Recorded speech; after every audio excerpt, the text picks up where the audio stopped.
Imagine a world where the ordinary rules of life no longer apply. A world seen through the lens of a dream.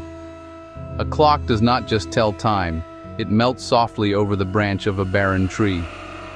A man in a bowler hat stands before us, his face hidden by a large green apple floating in midair. A locomotive engine charges silently out of a common fireplace. These are not just random, nonsensical pictures. They are invitations. They are questions posed in the language of paint and canvas. This is the world of surrealism, an art movement that sought to unlock the hidden power of the mind and bend our perceived reality. Surrealism did not appear from nowhere. It was born from a time of great upheaval and disillusionment. The First World War was a cataclysm unlike any other. It lasted 4 long years, from 1914 to 1918. Trench warfare, poison gas, industrial-scale slaughter. Millions of young men were killed or maimed. The experience left an indelible scar on the European consciousness. Culture, religion, patriotism. The belief in human reason and progress now seemed like a cruel joke. Out of this despair came a powerful urge to reject everything. This was the spirit of Dada. Zurich, Berlin, Paris. Collages from scraps of newspaper. Poems by pulling words out of a hat. They put on performances that were noisy and nonsensical, a primal scream against a civilization that created such a war. The transition from rebellious ideas to a formal movement needed a leader and a founding document. That leader was André Breton. In 1924, he published the first manifesto of surrealism.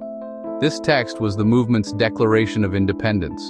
Breton defined surrealism as pure psychic automatism, expressing the true functioning of thought, free from any control by reason and outside of all aesthetic or moral concerns. It was a call to arms to tap the superior reality of the dream and the unconscious.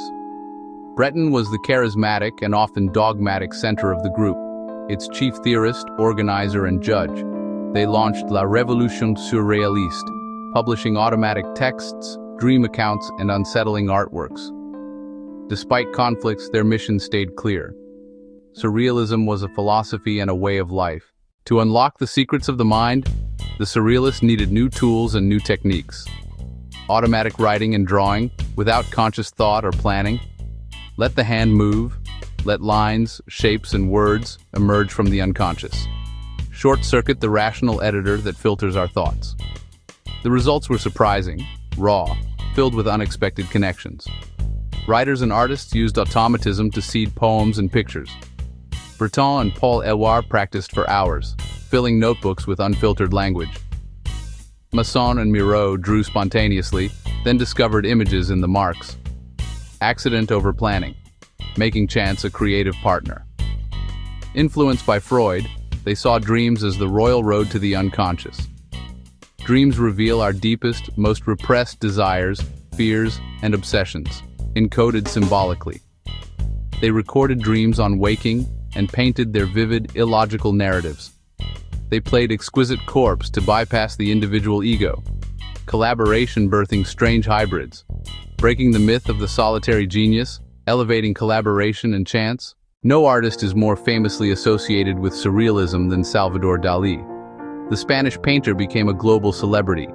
He developed the paranoiac critical method, inducing hallucinatory states to mind visions, then painting them with meticulous academic precision, hand-painted dream photographs. In the persistence of memory, melting watches fuse hyperrealism with dream logic. Ants signal decay, crutches, support, drawers, hidden secrets.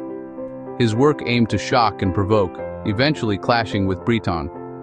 If Dalí was a feverish dream, René Magritte was a quiet philosophical puzzle. He depicted ordinary things plainly, but placed them to disrupt meaning. A train from a fireplace, men in bowler hats, a room-filling apple, images that whisper questions. The treachery of images states, truthfully, this is not a pipe, only a painting of one. He exposed the gap between language, image, and reality, visual philosophy, simple images, deep questions. Before we move on, picture a melting clock draped over a dry branch in a desolate landscape, echoing Dalí. Two paths, same destination, revealing the hidden realities beneath the everyday. Max Ernst, a former Dadaist, pioneered chance-based techniques. He invented frottage, rubbing textures from wood floors or leaves to spark imagery. Patterns became fantastical landscapes and monstrous beings. He perfected collage, unexpected juxtapositions birthing new narratives. His collage novel conjured a dark dream world, lion-headed men and bird women. Miro's biomorphic shapes flowed in fields of color, playful, like a secret language of signs. He began with automatic doodles or random stains, letting the unconscious guide the work. Man Ray pushed surrealism into photography, creating cameraless rayographs. Objects on paper, exposed to light, abstract essences revealed. He photographed the circle and brought surreal elegance into fashion and modern life. Different tactics, same ambition, unveil hidden worlds.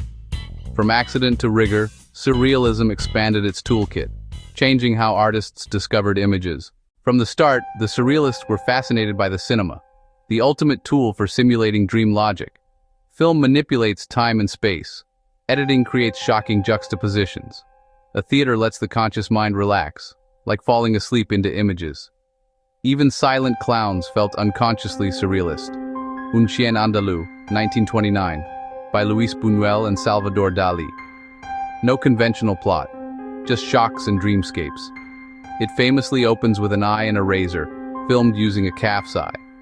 Ants in a hand, grand pianos dragged, stuffed with dead donkeys and live priests. They feared riots, yet the avant-garde loved it. It forged a cinematic language that echoed for decades. L'Age d'Or attacked church, state, and bourgeoisie. Riots followed. The film was banned for nearly 50 years. For them, scandal proved art could rattle repressive foundations. The 30s darkened Europe. Fascism bred repression hostile to surrealist ideals. Nazis declared their art degenerate. By 1939, Paris was no longer safe. With patrons like Peggy Guggenheim, a surrealist exodus began. They found refuge in New York City. Breton, Ernst, Dalí, Masson, and many others reassembled there. They set up studios, reconnected, and showed work. Peggy Guggenheim's art of this century became a vital hub. Old world met new, provincial America met the avant-garde. Automatism, the unconscious, and scale catalyzed abstract expressionism. Pollock, Rothko, Motherwell, deeply influenced by psychic automatism. From tragedy came transformation. New York emerged as the art world's new capital. Though the Paris group disbanded after World War II, its influence spread worldwide and across culture. Ideas blended with local traditions to create new hybrids. In Latin America, Frida Kahlo, dreamlike personal paintings even as she rejected the label. Wilfredo Lam fused automatism with Afro-Cuban imagery. The impact reached far beyond painting, into literature, theater, and film. Writers embraced automatic writing and surprising imagery. American beat poets like Allen Ginsberg carried the torch. On stage, Beckett and Ionesco probed absurdity and meaning. Surrealist language became fundamental to design, advertising, and fashion. In cinema, Hitchcock collaborated with Dalí on Spellbound's dream sequence.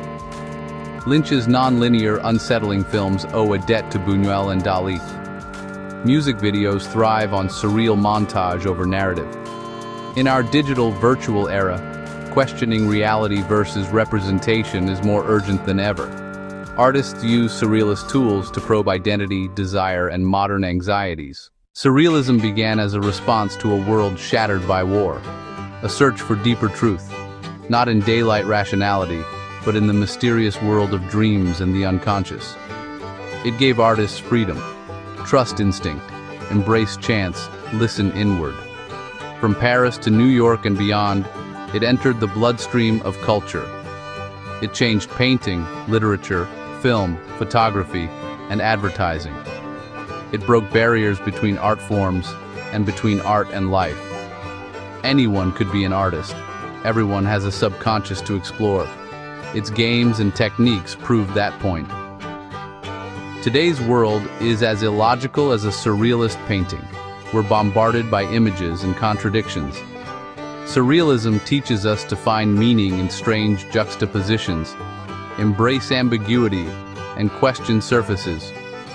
To look curiously, find poetry in the everyday, and love the marvelous. It opens a door in the wall of the ordinary and invites us to step through. Our minds are deeper and stranger than we think. Within them, personal truth and universal connection. The clocks may have melted, but the message stands. Art can be a dream you walk into. Surrealism taught us the way.